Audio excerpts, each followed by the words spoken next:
Undercity is the coolest mode for me when it comes to Vessel of Hatred. It is located right in Kurast, that's where the name comes from, because it's actually in the main city, in the Undercity of that. So that's extremely nice to me.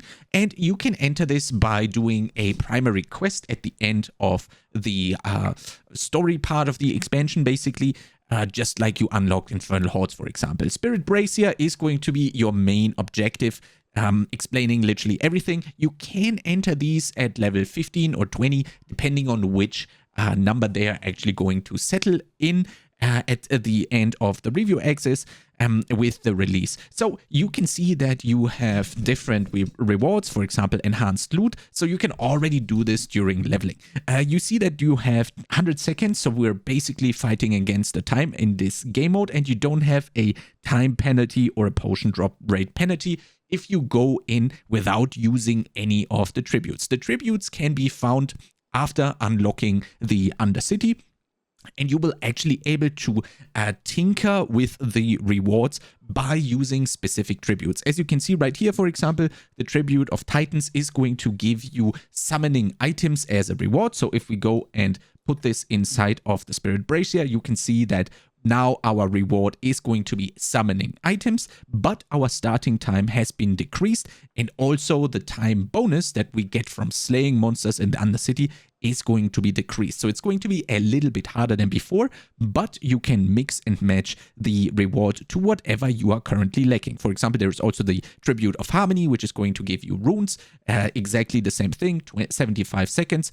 Reward upgrade is going to be runes. So you can really choose what you're going to get out of your Undercity run. Very important here, the Torment difficulties are a global scaler to all activities. Nightmare Dungeons, Undercity, everything but the Pit. Also, the Dark Citadel is going to be scaling with the Torment tier. So the rewards go increase the higher up you go into the Torment tier, and on top of that you obviously can scale that with the tributes. There's also going to be legendary tributes. For example, right here we do have the Tribute of Radiance, and that one also is going to give you ancestral legendaries for completing the Undercity with at least one rank of your attunement.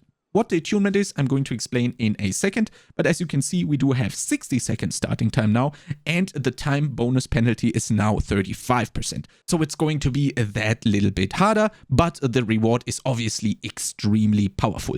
The cool thing about this tribute in particular is that I have found it while I was playing in a party, while we were doing the Dark Citadel, for example, or the bosses. Therefore, it has the United in brackets, which means that I can copy the reward of this tribute right here over to my party members. So if you find the Tribute of Radiance and you go in with 4 players, you can actually duplicate the reward to all the other players in the party, but you only use one tribute. So this is extremely powerful and should be shared with your friends always. Bargaining is another incredible mechanic coming with the Undercity. Not only can you target the specific rewards with the tributes, but bargaining is actually one level on top of that already. So as you can see right here, if you click on the bargaining, which is optional, you don't need to do this, you can offer, for example, veiled crystals or obols to actually get specific rewards at the end of the run. For example, right here, everything that you are going to find at the end of the Undercity run will have a chance to have the mobility aspects when possible. So if boots drop, they will have a mobility aspect on them. This obviously is available for all of the legendary types. There's also the resource type hidden behind my camera, and offensive legendaries.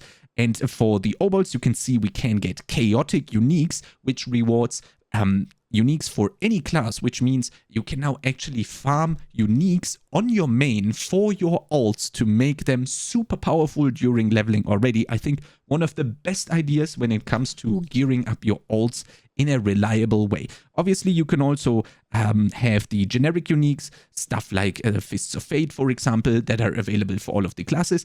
Class uniques, which is going to be for your class that you're clearing with. And then as we go higher up, it's going to be much more interesting because you can actually choose to have resistances on the legendary armor that you're going to get at the end of a run if you are using a tribute and a bargain. As you can see, you can even get skill tag ranks. So for example, something like core skills, yeah?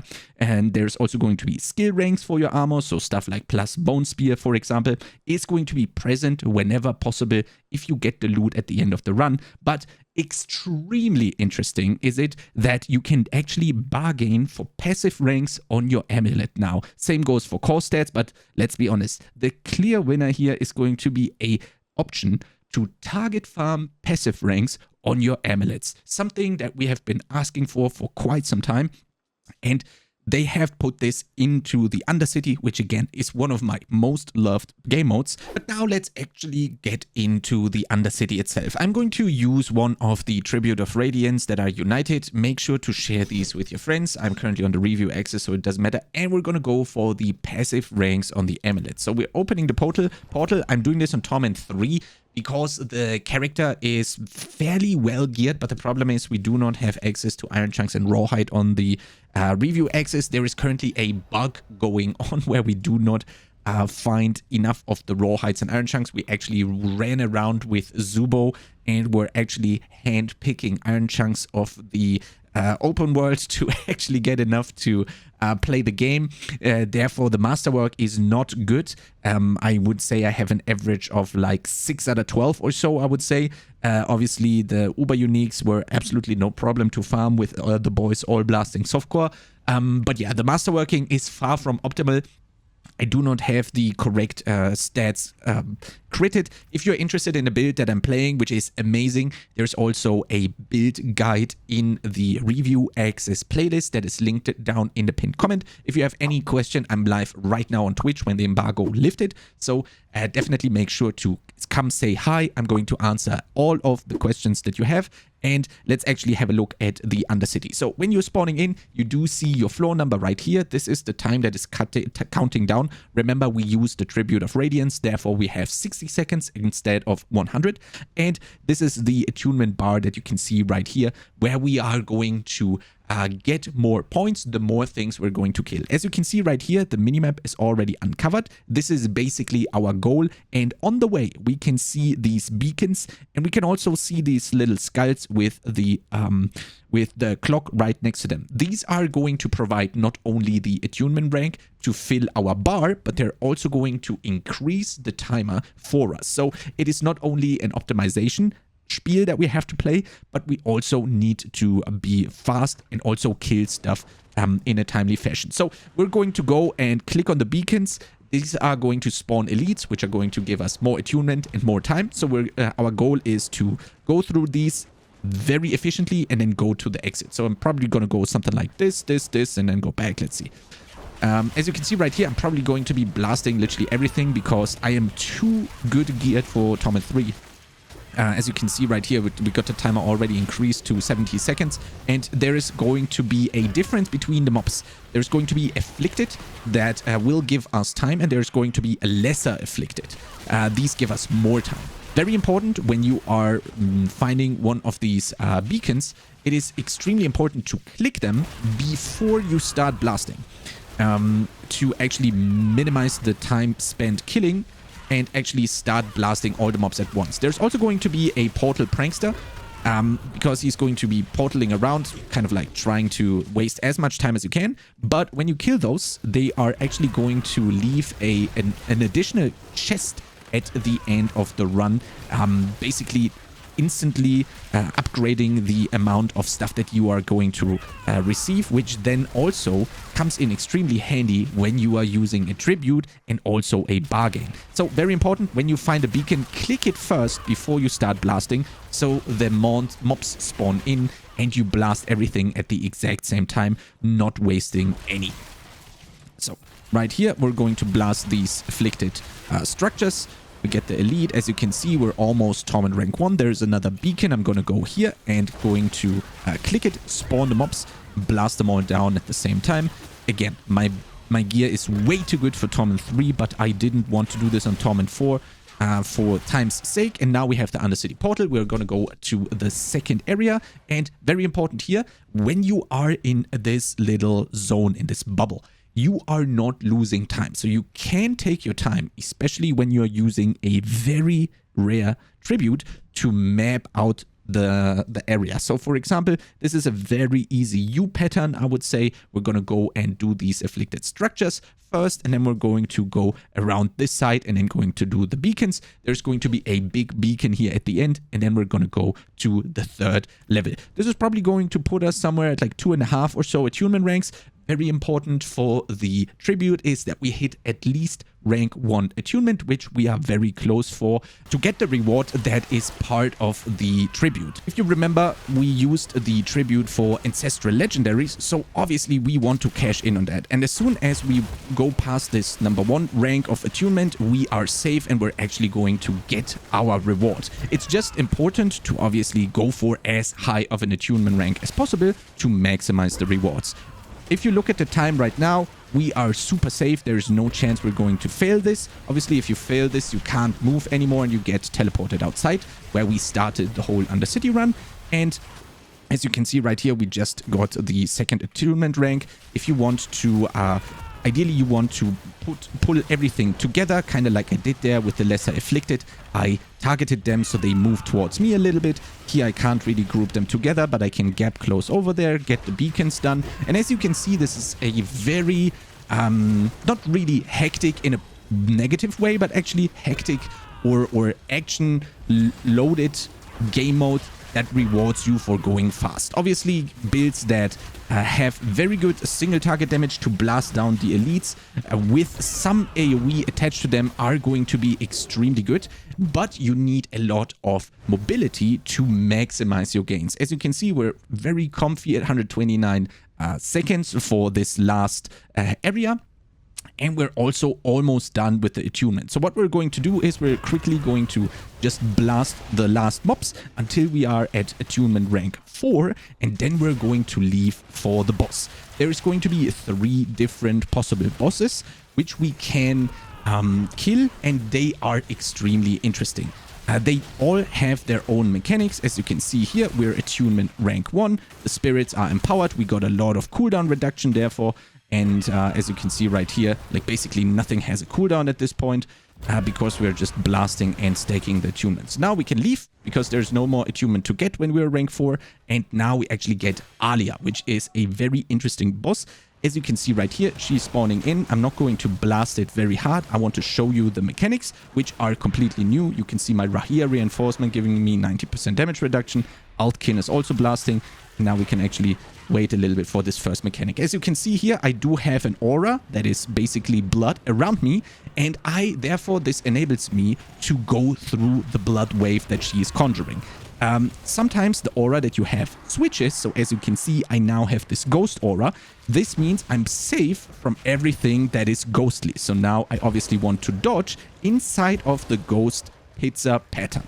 Obviously, there is a void zone right here, which is blood, so I'm not safe of that. So if I go here, I take some damage. I do have to be careful because now my aura has switched to blood, and I'm going to dodge the waves by targeting the blood sides of the wave. And if you have these little balls chasing you, you have to pay attention to your aura again, because you can only get hit by the ones that reassemble the color that you currently have as your aura that is surrounding you. As you can see, movement speed helps tremendously on these bosses and obviously throughout the whole Undercity. And as soon as you kill Alia, and there's also 2 other ones, you are going to get the rewards. We killed 2 goblins, therefore we are going to get 2 additional chests, but they are displayed with just 1 prankster's hordes. They're basically getting summed together. And as you can see, we also have a stash, and the left one is for the goblin, so this one is not always going to be present, but the middle one is going to be the one for the whole Undercity. So let's open the prankster's horde first. This is going to be for the 2 goblins that we've slain. As you can see here, we're kind of self-sustaining the tribute. So we got Tribute of Harmony, which is going to be the Titans. Where do we have it? There we go. This is the one for runes. So we got 2 of those, so we can kind of self-sustain them.